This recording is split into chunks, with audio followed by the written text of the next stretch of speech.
Okay, speaking about all this insanity, all these insane races, I want to tie this back into the mental health aspect of it. Absolutely.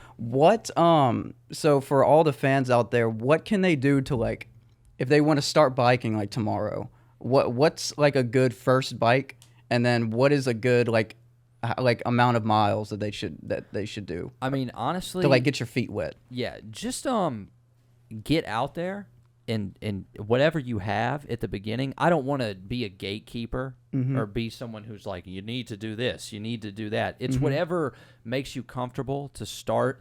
Now, You don't need the best of the best of the most no, you expensive don't equipment need the to do best. that. During of the best. pandemic, there was only 2 bikes left. I told Yeah. you this. I There was walked a into- big fucking tire bike, and then there was a shitty bike that I have now. Yeah. And I bought that fucking $100 bike, and I've been riding it for about a year and a half. I went to and that's how I Capitol- get my exercise. Yeah. And that's all you need. the Capitol Cyclery on Jones Creek. I went there. I had already been riding. I was coming to have my bike serviced to like have it looked at, make sure everything's running right. And the showroom was empty.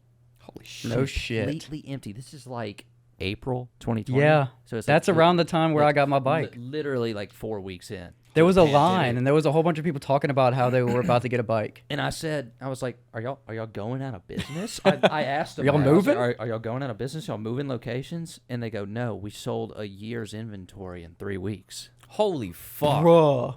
Capital City stock, baby. I was like, Yeah. okay, now I understand from an economic standpoint, you're going to need, like, there's going to be a supply chain issue. Like, Yes, you're at gonna some have point. Demand for bikes that you can't fill. Right. But they're rolling in the cash. Oh, Like, yeah. If you just sold all your bikes. Everyone's saying business sucks. They're saying business booming, baby. Yeah. Business is booming, bitch.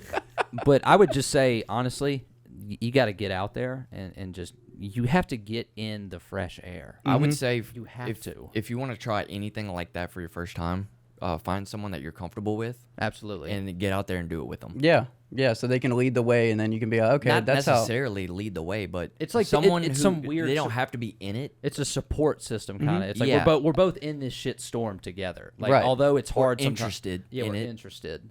Right. The amount of miles though, I mean, honestly, to start, just a couple. Yeah. Ride for like 30 minutes. What Yeah. I did was I rode. Yeah, don't go for a certain amount of miles. Go for a certain amount of time. Yeah. See, that's kind of what I did Because whenever I if you first go got for my an- bike. If you go for an hour, it's equivalent to working out for an hour. Right. Yeah. That's what most people do. Bodybuilders work for 4 fucking hours. You're not trying to be a bodybuilder on your Yeah. first day. Right. And whenever I got my bike, I wasn't like, okay, I'm going to get my bike, I'm going to ride 15 miles an hour, and I'm going to ride 5 miles. Right. I just got on it. I'm like, okay, let me see how long this neighborhood is. Let me see how many times I can circle around it without getting like extremely tired. And then once I would reach that point, I'm like, okay, this is a good starting point. And then I just build from that, you know? And what you'll find, obviously, when you get into the more high-end models, like you're huffy. It's not gauged for long distance. No. That's like it's not geared. Sorry, it's not geared for long distance. Yeah, I feel it too. Yeah, you know what I mean? It doesn't have the gears to sustain like the options you need. Right. So like when you get tired, all right, I'm going to go down a gear. It's got like what? What do you got? I have 16 gears? Nope, 16. Fuck, No, I have 12? 6. 6? That's what I mean. I got 16 options. You got 6. Yeah, It's like yeah. it's just